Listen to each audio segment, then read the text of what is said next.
YouTube is live. Okay, hi YouTube. Do we want to slot that into quick hits? Yes, indeed. I can parse this. I just wrote it while you guys were talking Drake. Okay. Well. All right.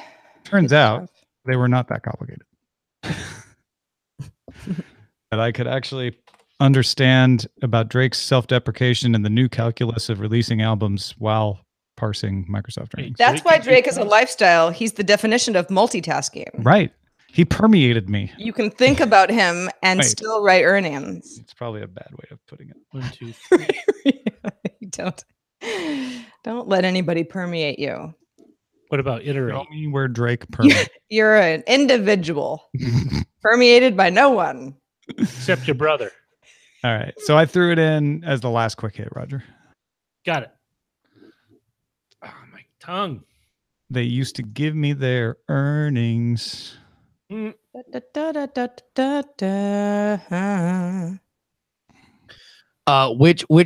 album did you prefer of the Drake of the Scorpion, the two halves of the Scorpion? Which is the one that has Nice for What? Because that's the best song ever. I think it's the second. Is it the rap side or the R&B side? It's the rap side. The rap side? Yeah.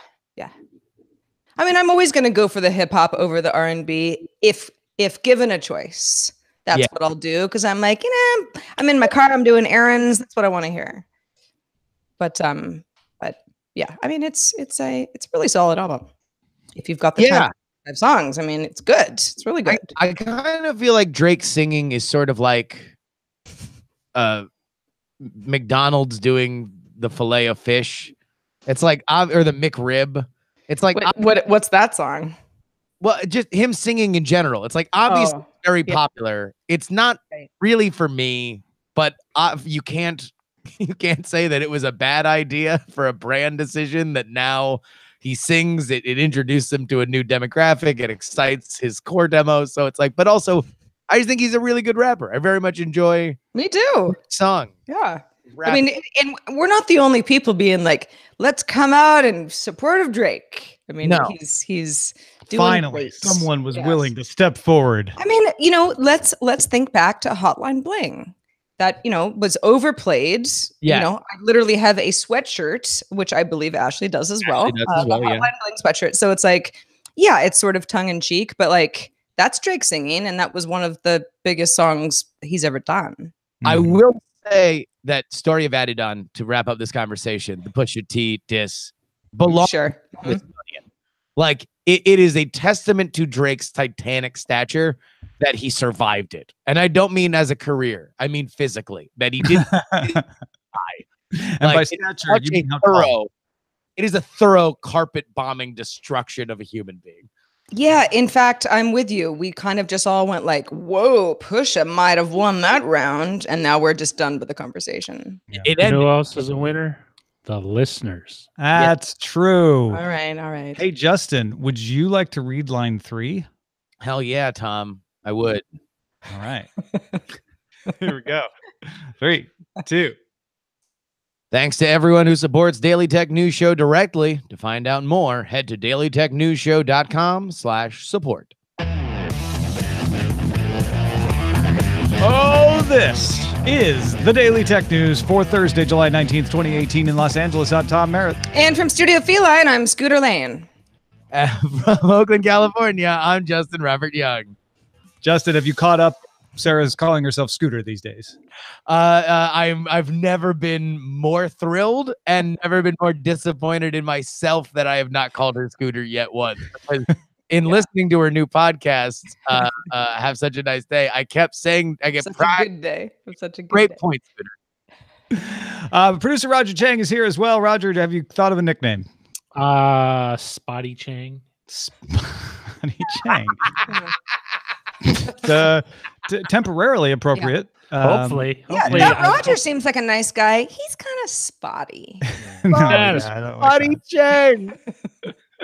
All right, let's start with a few tech things you should know. Sources tell the information that Siri co-founder Tom Gruber and search chief Vipul Ved Prakash have both left Apple. Now, Gruber was the last of 3 Siri co-founders to remain at Apple this time. His co-founders, Dag Kitlos and Adam Cheyer, previously left to start the Siri competitor Viv, which was later acquired by Samsung. Corning unveiled Gorilla Glass 6, which says it can survive an average of 15 drops of about a meter, twice as good as Gorilla Glass 5. Corning also said that it will survive drops from higher heights as well. It has the same scratch resistance as version 5. Gorilla Glass 6 is in production now and available to smartphone makers. It is expected to show up on shipping phones in the next several months. MacRumors got an internal Apple service document for the new MacBook Pros. In it is a line that says the keyboard has a membrane under the keycaps to prevent debris from entering the butterfly mechanism. And this has become a smoking gun for many MacBook keyboard haters. Publicly, Apple has described the membrane as making the keys quieter, which it also does. The previous generation of MacBook keyboards had problems with sticky keys, and Apple now offers free repairs of 2016 and 2017 MacBook Pro keyboards. However, Apple does not offer these new keyboards as replacements for the older models. EU regulators charged Qualcomm with a new violation over accusations of selling UMTS baseband chipsets below cost in order to undermine competitors NVIDIA and Icera. In 2015, the EU also accused Qualcomm of abusing its market power against Icera between 2009 and 2011. It was also fined in January of this year for paying Apple to use Qualcomm's chips over Intel's. And Microsoft just put out its quarterly earnings, and wow, were they good. The earnings call has yet to happen as we're recording this, but Microsoft reported revenue increased 17% year over year, net income up 35%. Office and cloud, Azure, pretty much led the way, but Surface revenue jumped 25% and gaming revenue grew 39%. So overall, a very good quarter for Microsoft. Now, let's talk about Disney, Comcast, Fox, and their love triangle. Fun is not something you often think about while balancing the universe, but it appears as if Disney will acquire Fox. Comcast withdrew its offer to purchase most of 21st Century Fox, leaving Disney in the position to acquire everything except the broadcasting networks. The broadcast network Fox, Fox News, Fox Business, FS1, FS2, and the Big Ten Network, which will be spun off into their own company. Disney also previously agreed with regulators to sell off Fox Sports regional networks it will acquire as part of the deal. Meanwhile, Comcast will focus on acquiring Sky, which is owned 39% by Fox. It really is a love triangle, isn't it? Yeah, I mean, it's essentially Comcast deciding that continuing to bid up Disney to buy 21st Century Fox is going to increase the price of acquiring Sky because Fox owns 39% of it. So they'd rather have Sky at a lower price than try to buy both at a higher price. Which I almost wonder whether or not that was the idea going into it, that the fact that they were credible bidders. I wonder how much Comcast really believed that they were going to be able to steal this deal out from under Disney, because it seems like that would not happen considering Disney's financial position and how much time and effort they'd already put into it. Yeah, I mean, Comcast probably has the bigger war chest of cash just by being a little bit of a bigger company, but it was going to go down to the wire if they really wanted to outbid each other. And Disney was serious about it. They got regulator approval, for goodness sake. I think that probably has something to do with it too, is Comcast is like, you know what? We don't want to have to bother getting regulator approval for this either. Disney wins this round, but they get it. So yeah, What I don't know, and I couldn't find an answer to, is whether the 39% of Sky that Fox owns stays with the rump Fox, the Fox Broadcasting Fox that'll stick around on its own, or if that also goes to Disney. I have a feeling it stays with the part of Fox that won't be part of Disney. I think so as well, based on the reporting on it. The big winner here, though, the Murdoch family, who had a deal and then got a better deal out of nowhere. Well, and that's the funny thing, is that the Murdoch family, James Murdoch, at the most recent Recode or Code Media Conference, which happened near LA last month, said publicly, we really want to deal with Disney. And that was when Comcast had already outbid Disney. So there seems to have been some perhaps poker style bluffing going on here. Yeah. And don't forget, Fox still wants to own the rest of Sky. They have a bid in on Sky that they've been trying to get regulators to sign off in the UK about. So now they'll be going head to head with Comcast over that. Facebook and Instagram are tightening the way its moderators shut down accounts from users found to be under the age of 13, which is the minimum age that you can actually have a Facebook account unless you're using the kids version. The company's former policy was to only investigate accounts that were reported specifically by somebody else for being underage. Now moderators will be able to lock the accounts of any underage user that they happen to come across, even if they're investigating the account that's been reported for something else, inappropriate content or harassment or any of the other things that Facebook looks into. Now, if an account gets locked, Facebook will then require a government-issued photo ID or something similar that's already designated as being proof of age. Instagram also just launched the familiar green dot, which Facebook is already using, to accompany that whole active now status on friends' profile pictures to encourage you to DM them more often. That second one's more interesting to me than the first one. The first one just feels like an outcome of the staffing up.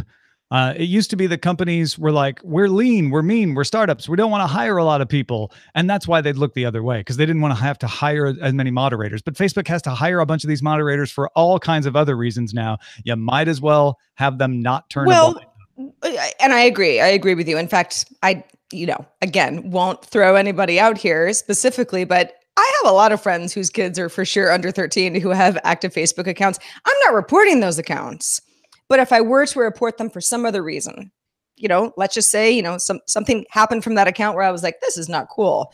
Facebook would then be able to say, well, not only is it not cool, but this kid is under 13. Bye. If you can tell. I mean, some kids. Right. Exactly. Yeah, exactly.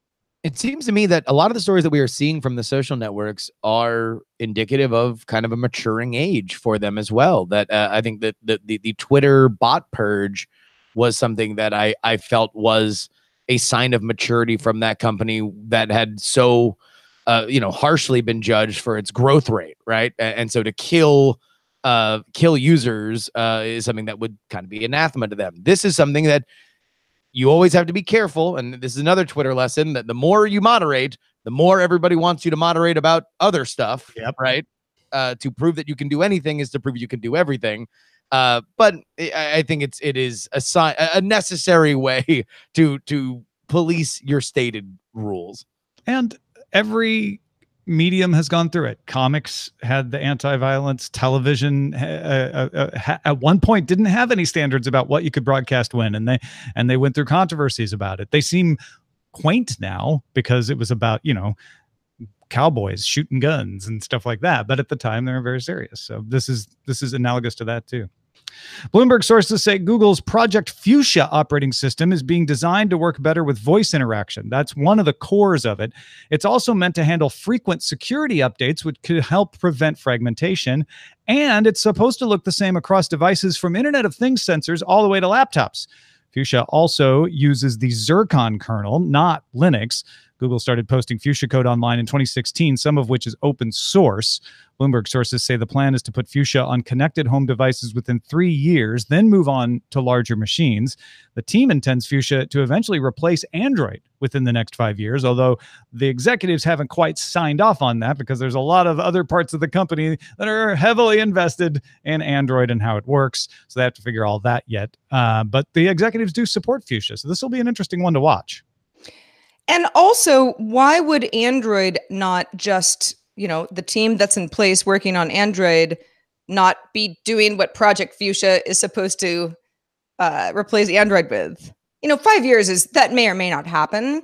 But for Android being such a big part of the operating system that, the majority of the world uses, is that something that an Android user in 5 years is going to know about? Oh, now I use Fuchsia. Or is that a slow integration into what already exists? I kind of feel like it's a swap out, right? I imagine the people on Project Fuchsia are trying to figure out how to do it the way Chrome OS handles Android apps now, where you get an update and you're updating to a new operating system essentially, but it'll still run all your apps in some kind of emulation or virtualization. I also think that Google in general has a history of competing ideas for where operating systems and stuff are going in the far future. And to their credit, they kind of let the strongest one win out. So we will see where Fuchsia goes. Alphabet's Loon said Thursday that it has reached its first commercial deal with Telecom Kenya. Loon will deploy its balloons and broadcast 4G internet service over rural and suburban areas in Kenya starting next year. Telecom Kenya is the country's third largest carrier behind Safaricom and Bharti Airtel. Project Loon. It's finally happening.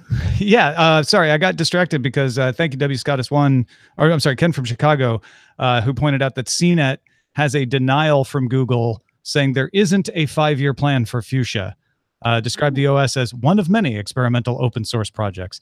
Doesn't mean that the team doesn't still hope that they can do a replacement in 5 years. I think Google's just trying to calm the waters there and say, hey, don't worry, Android fans. Your operating system isn't going to disappear in 5 years. Okay, back to Loon.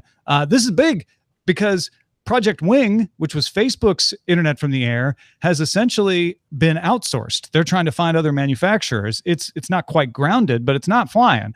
Project Loon has a customer. A lot of people didn't think this would ever, I almost want to say take off or get off the ground, whatever, right? Yeah. They didn't think this would last. And not only did it last, but Kenya is a vibrant internet market, as you hear if you listen to DTNS regularly. So this is a good place to try this out. I mean, yes, and nothing you said is wrong. It is still the third place carrier in Kenya. Good on them. We don't know the term. Well, this is like T-Mobile, right? Safaricom's like, we're making so much money off M-Pesa. Why would we take a chance on this? Sure. Yeah. No, we also don't know exactly how much money it's making. Would not shock me if it's not exactly a big. It's also not in place yet. This is a contract that's been put into place for it to be deployed next year. So we're going to have a much better sense of if people in rural or suburban areas with bad coverage or much less coverage. I know Google's future pretty much relies on making money out of Project Loon, but I have a feeling that doesn't matter a lick to Alphabet. What they want to do is show that they can actually make a commercial service so that they can then shop it to other countries. So they can then shut it down like they did their cable internet service. Right. No, they can give the people of Kenya better access. My goodness. Glass half full, guys. It's going to be one of those three. Just saying. It's not like they haven't done a bigger version of serving internet to people that they then pulled the plug on. That was Google. This is Loon. Loon is an Alphabet company. It's a difference. Oh, yeah, they're totally different, Justin. No, we've always been at war with these stations. A report from the UK's Huawei Cybersecurity Evaluation Centre, which includes members of Britain's GCHQ intelligence agency, has lowered its assurance about risks from Huawei products to limited. The new report says technical issues limit the ability to check internal product code, and there are also concerns about the security of components from outside suppliers. Huawei welcomed the report, saying it shows the oversight process is working and has identified areas for improvement in its own engineering processes. This is going to be an interesting one to watch. I don't have a lot more to say about it other than it's a big deal. This is a fairly understated report, but it's a big deal for this oversight committee, which is made up of people from Britain, even though it was set up by Huawei. It was set up by Huawei, said, put whoever you want on here to evaluate things so you feel all right about our stuff. So it's got people from the intelligence agencies on it for them to say limited assurance. They were saying, we assure you if you use Huawei products, there are mitigations against any security problems, which is just a way to say it's a normal security situation like you'd have with any other product. There's nothing to worry about particularly. They've gone to, there's some code in there we can't see, and that worries us. And there's some third-party code that we're a little suspicious of. Huawei is doing all the right things and saying, great, no, this is why we want you to do this, so we can catch these problems when they happen. But it is going to raise a lot of eyebrows, especially when you have Australia trying to stop Huawei from being involved in building their networks, when the U.S. is rattling their sabers more against ZTE these days, but definitely, Huawei is on the target list as well.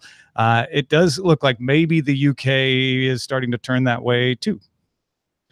Yeah, this is a show me situation for Huawei where the onus is on them to prove that everything they are going to sell isn't backdoored to the Chinese military, right? That's the fear. Founded or unfounded. That's the fear. And whether or not Huawei was doing that or not, of course, they're going to say, yes, we welcome this. We're glad that you're doing your due diligence. You know, it's that you have no other choice. Yeah, but that's what they want. They need to demonstrate. They need to prove to the world that this is safe tech and not a Trojan horse to control the world. Yeah, which I think the fears are overblown, certainly. But this is the kind of story that catches my eye more than the US or the Australia stories where it's more political. This is a very technical agency saying there's something worrisome here. And it's interesting to see Huawei not, doing what they usually do, is saying like this is all politically motivated. They're saying, oh no, good. Thank you for catching that. So what happens next is, like you said, Justin, it's very, very important. It's a prove me situation. Folks, if you want to get all the tech headlines each day in about 5 minutes, be sure to subscribe to dailytechheadlines.com.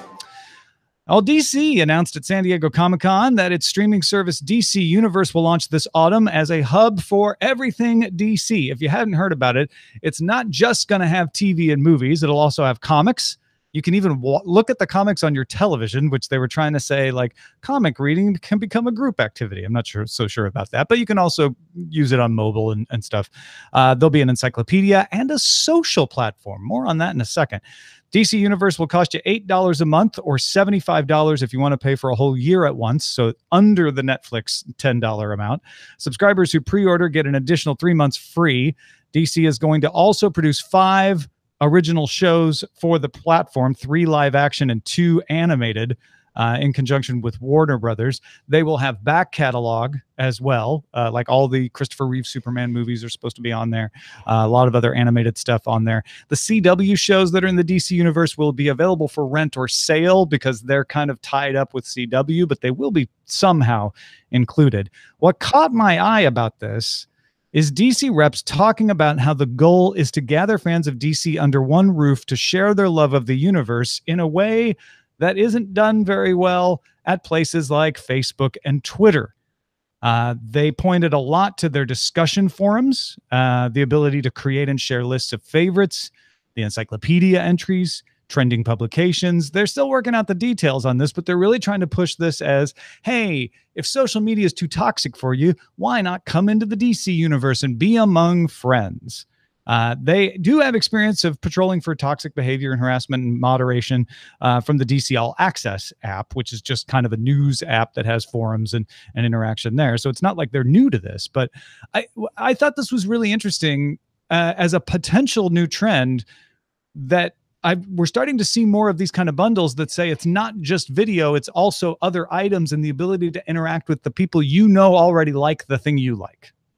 Well, this is sort of the thing that Facebook killed in the first place. Okay, if I'm thinking of what's something that I have in common with other humans that I'd want to talk about all the time. I don't know, animal lovers, right? There used to be Catster and Dogster. And the founder of those networks said, yeah, when Facebook came around, it just killed all of that stuff because you could create a interest group within Facebook that just decimated us. Now that's sort of like a web 2.0 to 3.0 type of a thing. And we're talking about something a little bit different. And obviously the DC universe, somebody who's not only a comics fan, but particularly DC, this is a very strong common thread that people have. I also happen to, when I first moved to LA a couple of years ago, I worked for Lionsgate in a comic book themed SVOD department. It was a very tough sell, even though the library that Lionsgate had access to was pretty robust. It's a hard sell to say, we have a lot of the stuff that Netflix or Hulu or even free options have, but it's more about the community, like this is the place that you really want to be, because the social element has to be so strong and so, it has to be, it's set to the users in a certain way that really feels like this is going to be a safe place for people that actually have more in common with you than the places that you're so used to. Right. especially because it's not free. It's not Netflix numbers, but for $8 a month, this is something that you really have to sell to people as the destination, and it's a very crowded market. Yeah, $7.99 is an interesting price point, cheaper than Netflix. It seems to come in under that $9.99 sort of Rubicon of above which is too expensive, below which is considered a bargain. The fact that they have their live action stuff both in library and currently airing is very interesting. I think that's probably where they're going to get their biggest traction. I was not in love with the trailer for their original Titans show that hit. Why not? It felt a little bit edgelordy. If there was very dark and gritty, and there was a lot of people in colorful costumes spraying a lot of arterial blood. An F word was dropped. It was edgy in a way that didn't draw you in necessarily. What was that? Are you a DC fan? Sure. I mean, I like DC stuff when I like those characters. To me, yes, the obvious thing to look at is Titan. That's the big of the five, and that's the trailer, and that's the flashy thing. But what's going to happen if this goes the way I think it will go is people who unhesitatingly say, yes, I'm a DC fan, who look at Titan and go, yeah, no, I definitely want to see that. I'm signing up because I want to see that. Roger is one of those people. Roger, you said immediately, like, I'm going to get this because I want to watch Titan, right? I am. So this is the thing, and I think you're all actually touching upon the same thing, is that there are aspects of being inclusive with your brand, which in this case is DC, with their content, but you also need to be wary of being I would think of misinterpreting, your popularity for your content and thinking you can just run solely on, this level of time. This might have appeal initially, but if they cannot continually offer new, interesting, unique items on this service, whether it's live action, animated, comics, whatever, or community events or anything like that, what I predict will happen is you'll have a big interest at first that will slowly wane over time, because people who are interested in this kind of content are typically not brand specific, right? You can be a DC fan that reads Marvel comics, that picks up the occasional Hellboy from Dark Horse, that reads that that's who they're after. I think Titan can absolutely fail in the public, kind of like Netflix shows often fail to the public, and do well for this. I also think DC Universe could totally fail for all kinds of reasons, but still be the beginning of a trend where people will say, you know what? I do want to hang out here because I'm guaranteed to have people talking about things that I care about and not talking about things that anger me or I don't care about, like on Facebook or Twitter. And because it's for pay, it's going to keep a lot of the trolls out who just fly by and keep out. Right. There probably aren't going to be a lot of people in the social area of DC Universe arguing that Marvel is better. Because why would they? I mean, there's something to be said about having a special interest only venue for these things that doesn't get toxified by outsiders brigading or just kind of tangential comments or topics that really don't have anything to do with why 90% of the people are there.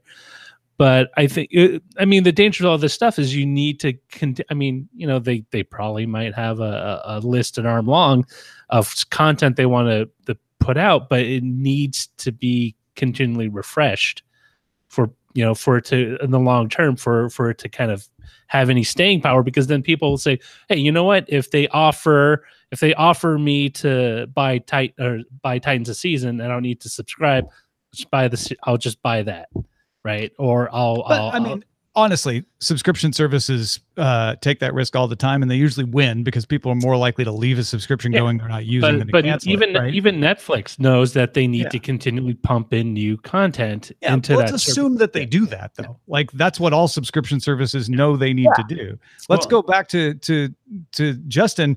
I don't think it matters if Titan has a bad face. What matters is something of what Roger's saying is they need to keep people interested, because where it succeeds is people realizing, oh, I go here every day. Yes, I agree. I don't think that Titans is make or break. I do think that if they want to be a destination for original content, then something needs to hit, right? Like, and Titans may or may not be it, but if that's what they want to hang their hat on, yes.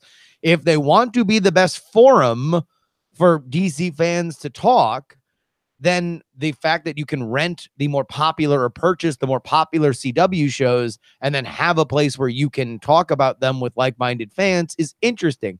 But if it's a paywall, it will never be the people's forum. It will never be. It's both.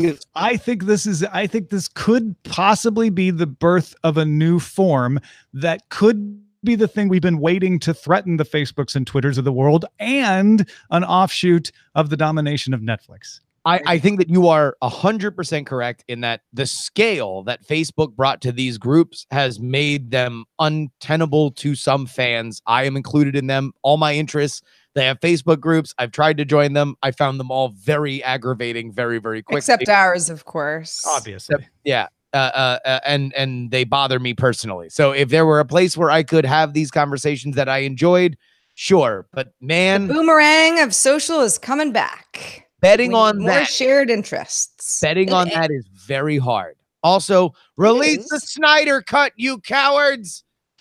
That may be what they do. That may be one of the big things. You know. Let's move on to our mailbag segment. Christian Vondergaard, who is from Trondheim, Norway, and says it's suspiciously warm there, has an interesting little anecdote for us to kick around. He says in Norway, an MVNO called Chili Mobile launched a new cell subscription with an unlimited data plan, except that unlimited in this case is 1,000 gigabytes, which Norwegian Consumer Council has said, okay, you can still call that unlimited. Christian says, this isn't the issue, though. The issue is that Chile has included a clause in their terms and conditions that you are not allowed to use the subscription for tethering. Now the Norwegian Communications Authority is investigating if this clause violates net neutrality principles, because it argues you shouldn't be able to limit what devices can use a connection, as this violates the right to choose your own terminal equipment. Do you have any takes? Ooh, you are not allowed. Yeah, see, tethering is not that in the U.S. Is not considered. We're used to that. Yeah, it's not considered to be a problem. But a lot of people make the same argument that it should be. We have such a lot of other issues queued up in front of it that it doesn't get the heat it does. But I have always felt that yes, if you have a device that you want to hook up to the network and use the connection you're paying for, you should be allowed to use it. Unfortunately, you know, the way the system works, they can tell if you're using a phone, and so they can put a meter on it if they want. So then you have to have rules and law brought in, because it's not a natural system like Ethernet. Network address translation was created because, hey, this is a great way to keep them from being able to meter you by device. They were worried that that ISPs would charge you by device, and Ethernet and network address translation allowed that to not be possible. I think this is the MVNO trying to have its cake and eat it too. If you want to call it unlimited, and not just, hey, here's the best price on 1,000 gigabytes, then you are going to get yourselves into trouble, where it's like, either you can say, look, here's a great price on 1,000 gigabytes, no tethering. You can make that rule if you want, but if you call it unlimited, it's a different story. Yeah. Well, thanks to Christian for giving us a little insight on regional issues we might not have known about otherwise. Thanks to everybody who participates in our subreddit, dailytechnewsshow.reddit.com. We mentioned we are a Facebook group, facebook.com/groups/dailytechnewsshow. And last, but certainly not least, thanks to Justin Robert Young for being here on this fine Thursday. Justin, what's new? Well, folks, you can go ahead and sign up for my free political newsletter. You can find it at freepoliticalnewsletter.com. Sign up for it. Comes to you 5 days a week. It's got 5 stories that I'm keeping my eye on, that I'm reading. Some of them have hot takes on them. Some of them got gifts. Many of the gifts are from the Chappelle Show. It's a great time. It's free. It's a political newsletter. Freepoliticalnewsletter.com. And you can get my hot takes today at patreon.com/DTNS if you're an associate producer, supporter, or above. And all supporters at Patreon already have an interview I did with Jack Conte.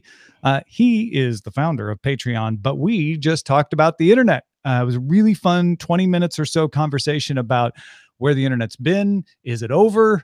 is the hope and dreams of the 90s dead? Or is there still a Portlandia future for the internet? And you can find that in your feed already at patreon.com/DTNS. Folks in the public feed and folks on the DTNS only feed will get it on Saturday. You can also peruse our fine selection of DTNS wares, like a DTNS hat, for instance. Maybe you want one of those. Go check it out. dailytechnewsshow.com/store. I will be wearing my DTNS hat tomorrow because it's Hat Friday, everybody. In the meantime, if you want to get a hold of us, feedback at dailytechnewsshow.com is where you can submit questions and comments and all sorts of anything that's on your mind. Poetry, in fact. We're also live Monday through Friday at 4:30 p.m., 2030 UTC. You can find out more at dailytechnewsshow.com/live. Back tomorrow with Patrick Norton, and Len Peralta's back. Talk to you then. This show is part of the Frog Pants Network. Get more at frogpants.com. Diamond Club hopes you have enjoyed this program. That was Eastern time. For some reason, I decided to leave that little detail out. They'll figure it out. I've only said it 400 times every day. I like how you deftly shifted the Facebook Reddit promo to not be right by when we were talking about how awful Facebook was. Well, I was like, good. Let's skip it. But then I was like, I could slip it back in. Hey, no, you slipped it back in. Yeah. That was clever. Yeah, good. All right. Glad you noticed. Hey, what should we call this episode? Oh. Let's see. It was a really good episode. It deserves a really good name. Blame the membrane. Ah. You blame in the membrane. Except we barely talked about it. But. We also didn't really blame it. There's Batman and the F-bombing Robin. Yeah. I mean, I know Justin mentioned there was an F-bomb in the Titan trailer. But he didn't call himself Robin while doing it. Yeah. I mean, he throws the Robin logo at a wall. 99 Law and Order Special Kids Unit. That just doesn't sound right, but I like your style, Ken from Chicago. 99 Google Loons go by. That's my favorite so far. That one's good. Up and away in my Google Loon. It's an alphabet loon, though. Yeah, well, we could just call it my alphabet loon. 99 alphabet loons go by. 99 Google Loons just fits the meter so well. What if, could we say Kenyan loons? Oh, Kenyan loons. Is that too hard to interpret? Comedy show. We're not calling Kenyans a bunch of loons. No, I immediately regret How it. about 99 of Kenya's loons? No. No. 99 of Kenya's loons. It's just like definitely over. The farther we get into this little hole, the more I'm like, So Spotty Chang. Hey. No. You must be this tall to Facebook's not bad. That one's okay. But also, like, it's not a new rule. You know? It's a DC universe. Yeah, nobody had any DC jokes. It's like they ran out of title juice halfway through the show. Yeah. It was because our conversation was so riveting. That's right. Warner Brothers is going to save us because they own us. Spotty Chang. Come on, Zoe. Spotty Chang. I feel like 99, we could figure this out where we don't honestly appear to make fun of the country of Kenya. I think we could just say 99 Google Loons go by and just be like, it's a headline. But wouldn't we say alphabet loons? Or Yeah, it's not. What if Google. it's 99 alphabet loons go fly? Sounds like a kid's song then. I know. 99 alphabet loons. 99. I've just thought so much about, kids under 13 on Facebook. Right. I'm really trying to make sure I'm inclusive to the post-millennial gen, whatever they are. Mm-hmm. Who's on Snyder. It's so funny because you can see his fingerprints all over that trailer. 99 Project Loons go by. That's a good one. Good. Oh, because it's now Loon, but it was Project Loon. Right. That's what it was called. Yeah. So that's actually accurate. Oh, good. 99 Project Loons go by. Oh, I just got one of my favorite emails that I get when someone who is, let's just say, not super technical, definitely doesn't understand like what an RSS feed does, and that's fine. Mm-hmm. A lot of people, but that person saying to me, "Hey, I don't understand any of these numbers. Can you just tell us how many people are listening to our podcast?" Is one of the numbers how many people? Now that email being sent to me is like from the person who sent the email is like, I'm just asking. This is all very technical, just layman's terms it for me, and I'm like, oh, where do we start? We need like an offsite retreat for 3 days to talk about how you would arrive at a number for a podcast if you really wanted. Do you mean deduped or unique or yeah, streaming versus downloads. Confirmed listens versus downloads. Yeah. Now, do you ever answer? Well, I don't just like ignore them. These are people I work with, but this is, and this is not the first time someone's been like, make some sense of this for me, where I'm like, it's actually, it's not just like inside baseball. It's like, these are numbers that, there is not really an industry standard. There are companies that do a pretty good job that is industry accepted as like an aggregate number that at least like as an advertiser, you could be like, okay, I have a good sense of whether this podcast is popular versus not, or who the audience might be. But there is no, here's the thing though. They just want a number. They don't care about all. So here, but to me, I'm like, I can give you lots of different numbers. Like, do you want a high number because you're trying to impress somebody? Or do you want like a real, like, this is realistically more of the number, which is, there is no solid number.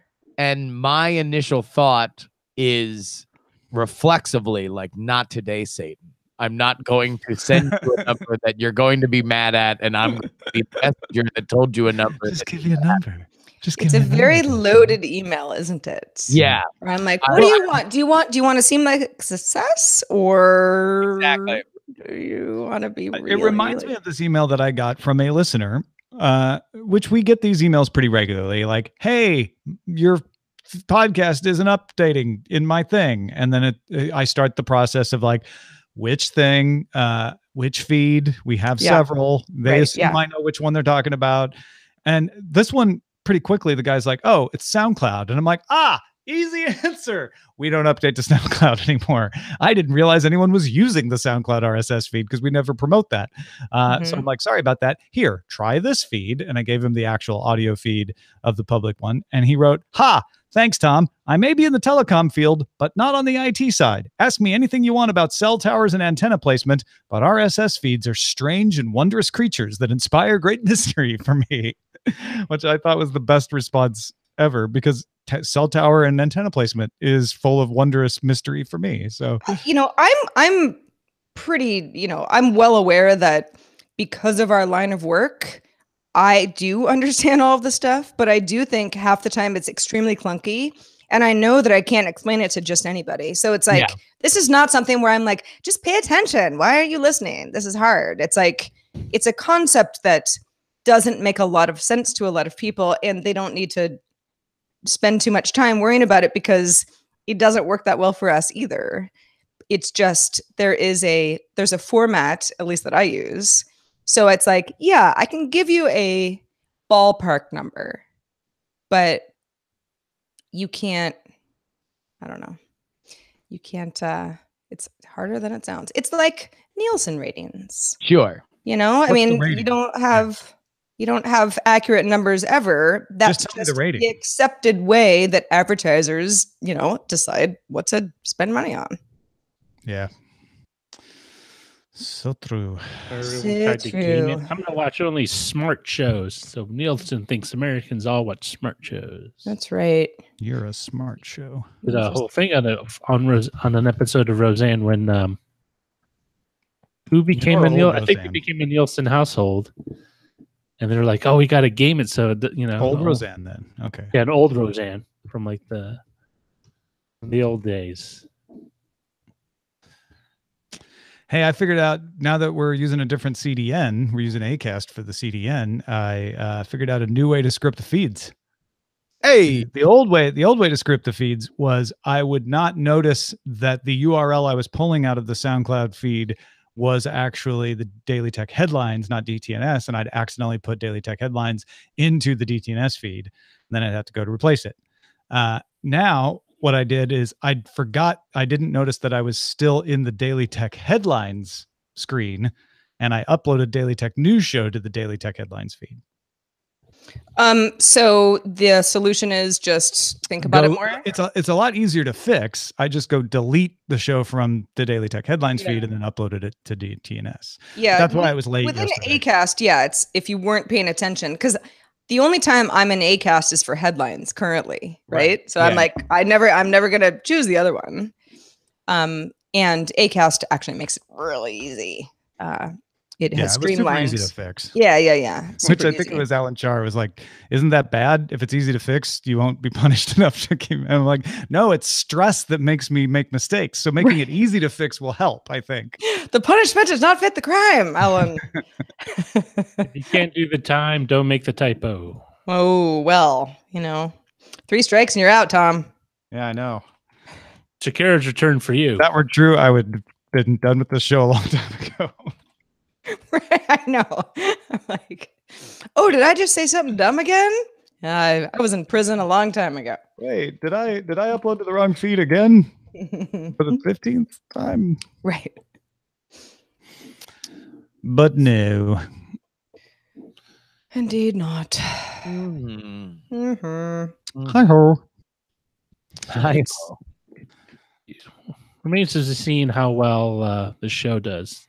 I will stick through it for like the first 4 episodes. Which show are we talking about? Teen Titans or the Titans. Oh, okay. Part of what bugs me is this is kind of an ongoing trend with DC's live action universes. Everything needs it to be gritty.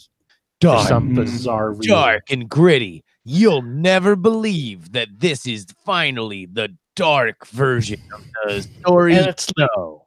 The problem is it just kind of sucks the fun out of a lot of it. I mean, there's one reason why I think Berletti went the way he did with The Flash and Supergirl is because, like, hey, we'll just make it a little more upbeat and less of the, like, brooding. I have, like, Arrowverse situation where everyone just literally has a hang up, some sort of flaw that, like, impedes their growth. And it's like, after a while, it's not fun.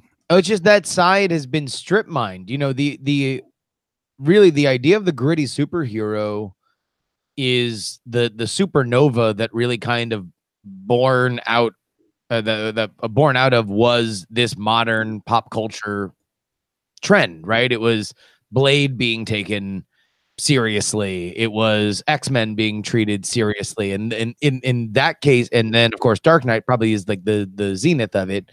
But those were kind of reacting to the like Roger Corman Fantastic Fours, and even in the critically acclaimed, like the Christopher Reeves Supermans, which were silly and fun. But now I just feel like we're far beyond that. Like now it is the rule. It is not the exception anymore that like the heroes have to be. Although Marvel does silly and fun, and I feel like that's what's pushing DC to stay gritty. Is like, well, we have to be different because Marvel does the. Well, so this is the thing. Like there was at least in comics, there was a notable shift after the Silver Age. When the Silver Age was the period when Superman would go off to other planets and help them solve problems, and Batman had like 5 billion different gizmos for everything. And people were like, well, no, it's unrealistic. It's a little too fantastic. So let's make it a little more human. And I think a lot of it was like, well, we got to give them more angst. Like, we got to imagine ourselves as these heroes.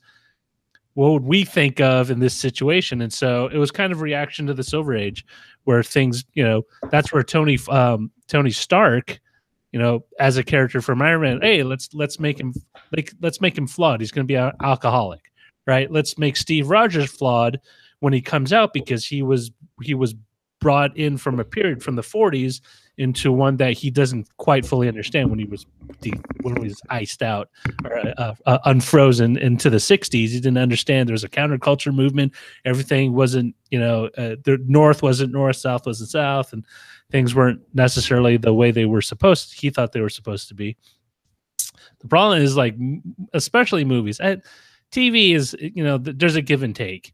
But with movies, there was always kind of a campy atmosphere that they tried to put in it. Even with the first Michael Keaton movie, there was a campy atmosphere to it. I mean, they tried to make it dark and gritty, but it was campy. Like, if you watch it now, you're like, it's pretty obvious. Well, but it's obvious that it was directed by the same guy who did Beetlejuice. Yeah. Right. Like, I mean, that's Tim Burton's aesthetic. But that's what I mean. Like, they purposely sought that out because they thought, when you had the term comic book or it was a franchise brought over from a comic book, I mean, Dick Tracy suffered from that. There was a period of time where comic books were just considered to be a very kind of juvenile facing kind of thing. And that's kind of what you aimed the kind of direction of the material. As that segment aged, people thought like, well, people kind of want like a Wired, except with superheroes. It's like, well, yeah, no, like some cases, yes. Not everything needs to be like that because there's no contrast or no differentiation. There's no texture to the world, right? If everything's gritty and dark, I mean, it seems kind of bland in a way. Yeah, I don't know how many more times we need to see a darker, more slow motion version of a hero's origin story, which I think to me kind of typifies the worst of DC's storytelling. And we get as like the first 30 seconds of that Titan trailer, but this time with, the flying Graysons. I don't think that in this very mature world of comic book entertainment, if that's the selling point anymore, like I want to know about what Dick Grayson is doing now. I want to know what his complications are in his life now. I don't need to see yet another slow motion reason why he's sad. Well, yeah, and I think, I mean, it's not to say that heroes shouldn't have problems. I think there's a great Captain Marvel one where she basically, I mean, it's a limited edition run and the first issue came out, but where she goes back home and she has to deal with her family life. It's not like this universe expanding issue. It's just a very personal one that involves her mother, her brother, and her dead father. Like she had, father issues and stuff. But she also she feels like she has an obligation to them. So in a way it humanizes it, but it's not like this constant brooding. Like, there's just a brood. Like that's, for some reason, in the DC universe, that's how you show there's complexity and I guess feelings in the world is when everyone broods or is angsty. But even then, angsty that we haven't wrapped up the video. Oh. So thanks everyone for watching. If you want to hear more of this conversation, though, check out Good Day Internet in your Patreon RSS feed. Audio listeners, stick around.